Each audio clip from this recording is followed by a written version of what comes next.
For the Kaiser Willys parts pages, factory rebuilt starter motors.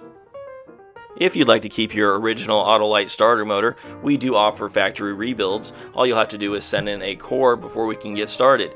We offer this for 1941 through 1966 all Willys universal Jeeps, trucks, station wagons, and the Jeepster with either mechanical start, floor start, or key start for both 6 and 12 volt electrical systems.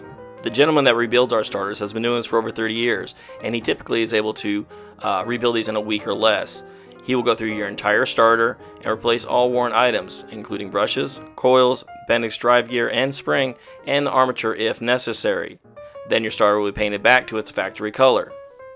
If you'd like to have your original Autolite starter rebuilt, please package it up well, write the word core on the outside of the box, and put your name and a good phone number on the inside of the box.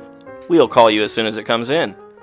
And if you have any other questions or any other concerns, give us a call at 1-888-648-4923 or email us at mike@kaiserwillys.com for all your Willys Jeep needs.